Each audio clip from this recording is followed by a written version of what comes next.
Hello everybody and welcome to a bonus episode of Okami HD. In the previous episode, we took on and defeated the Lord of Darkness, Yami, and got a lot of unlockables at the end of the credits. Unlockables that we're going to be going over in this episode. Now, I'm not going to be going straight to the New Game Plus. Instead, first, I'm going to be heading for the presents we got from Isun.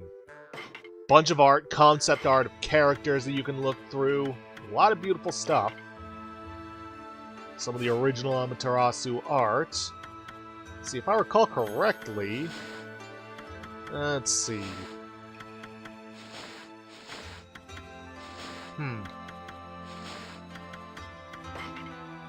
Let's see, some of the original stuff, some weapons.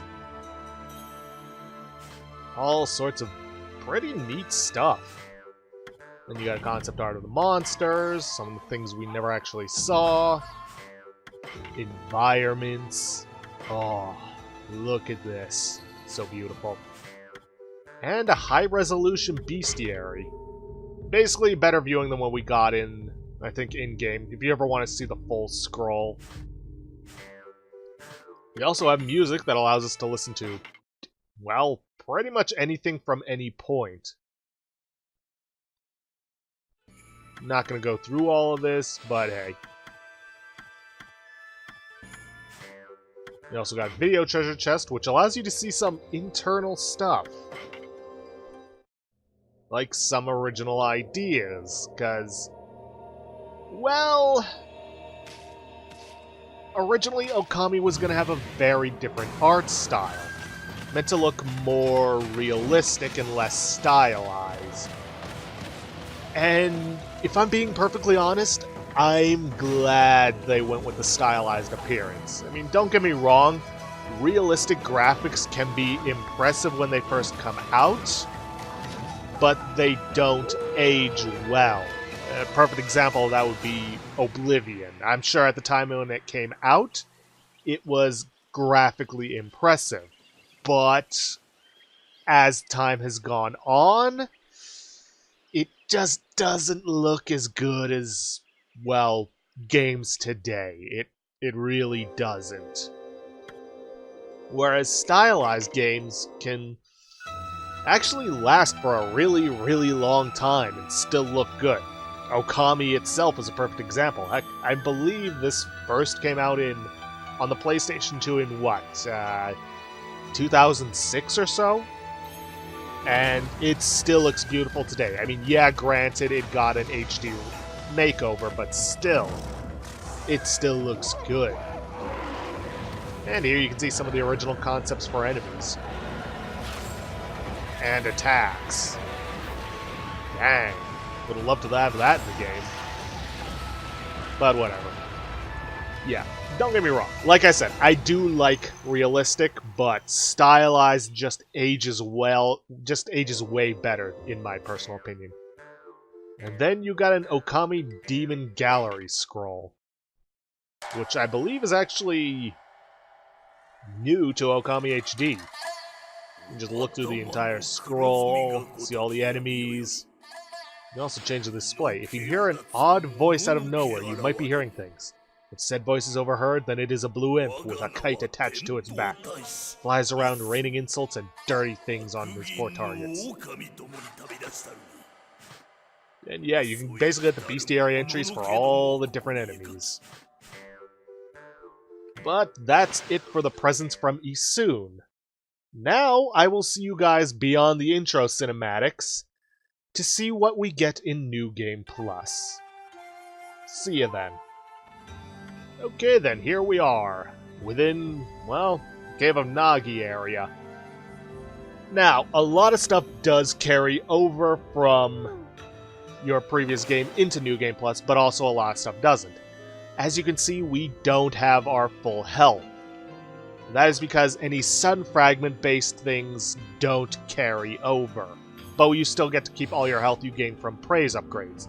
Same thing goes for Ink, Astral Pouches, and your purse, which also includes all the money. You also keep any Demon Fangs you have, and any items you may have collected. feed bags, healing items, etc., etc. And here are the Karmic Transformers, but I'll get back to those in a moment. Also, in terms of weapons, as you can see, everything but our Tier 5 weaponries, the elemental weapons, carries over, but they also keep their charge from being made golden. So if you like, you can play around with all of the new things. You also get most of your holy artifacts. Peace Bell, Golden Lucky Cat, the Wooden Mat, the Golden Ink Pot, and new, the String of Beads. But you don't get to keep the 2 tablets you acquired. 1, because they're plot-related. Well, the Fire Tablet is. And 2, because the Water Tablet would essentially make the Lily Pad power obsolete and completely pointless. Like it's meant to. But like I said, we get the String of Beads, which Ink Pot and Solar Energy become limitless, and attack power gets multiplied by 10. Yeah. Oh, and something else you don't get to keep is the Fog Pot, for obvious reasons. This is a literal God mode, and I will be equipping it. And just to show off how powerful it makes you, I'm going to be equipping the Devout Beads, arguably the weakest weapon in the game, and showing you. But not yet. Other things that don't carry over for obvious reasons are your brush strokes, because that would allow sequence breaking, and they're important to the plot. So we have nothing right now. Let's see, what else? I believe... yeah, all your logbook stuff. Travel guide still sticks around, so don't worry about that. And obviously the Stray Beads. Ark of Yamato. Yeah, I wasn't lying about that last one. Any of your tome stuff carries over. Oh yes, also your dojo moves, well, for the most part, stick around. If I recall correctly. I might be wrong on that. I've never actually done a full playthrough of a New Game Plus on this. But let's just assume they don't. Let's see. Oh, right. The Karmic Transformers. These are basically means of changing your appearance into different things. Karmic Returner takes you back to your original form. And this can let you change up your form to a tiny little puppy. Well, maybe not a puppy, but just definitely a tinier dog. Or you can make yourself into a fat fluff ball. Or you can go with your original form. You still have the Divine Instruments showing up, but maybe you didn't like all those red markings and whatnot. Well, you got this for when you run out. You also have this, which I believe is meant to simulate the different dogs of the Kusa 5. Now there's this one. Let me show it off a little bit more. Ooh, tiny little tail. Yikes. There's this one. Which, by the way, it actually does affect your bark. I forgot that, so... let me show off the others, and then I'll go back to the other ones. Then you have your Shiranui form. But without the, you know, those strands of whatever they were, pure light, I guess, coming off of you. Then you have your statue form, which is basically what you get when you die, but we never died, so we never got to see that. And lastly, the realistic form, which just looks really out of place here in this world.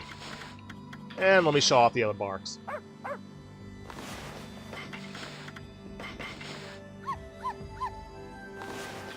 Oh, that is just too weird. Not 100% sure if they affect cutscenes, but I suppose I'll find out.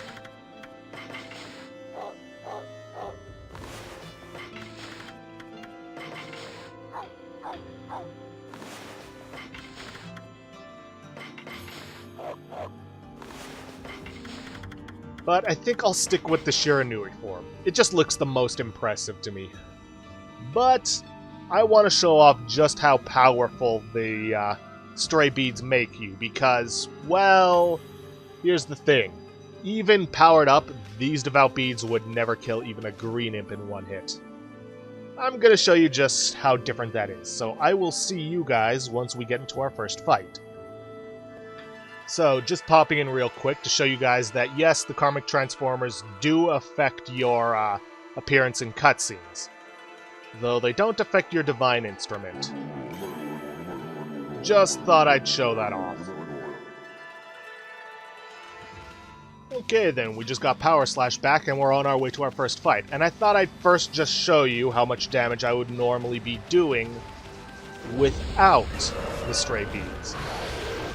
As you can see, still does some decent damage.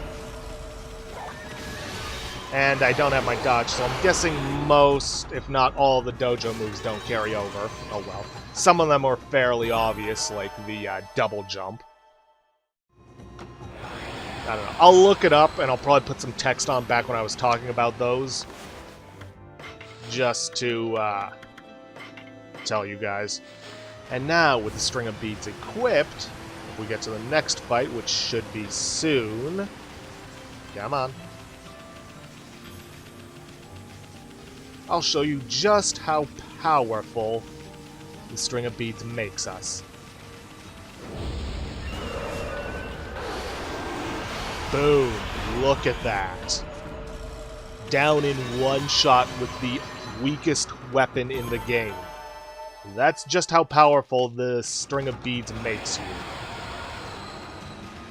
But I think with that, I've shown off pretty much everything I can. Oh, and one other thing. Karmic Transformer doesn't affect your tail brush. Which it actually, your change in appearance was affected back in the fight with Yami. Just a little detail I didn't bring up. But yeah, with that, I've shown off pretty much everything there is. Nothing is really all that different. Any quests are reset, except for maybe the ones related to Stray Beads. So yeah, there's really nothing new for me to show you for this bonus episode beyond what I already have. So with that, I guess I'm gonna call this series here. So, if you guys like what you see, please leave a like, subscribe for future content. Don't forget to hit the bell icon to get notifications for when I upload, or hit the straw poll link to decide when I should start uploading my Armello videos. And please, leave a comment down below this video. I'll see you guys in our next series. Thanks for watching.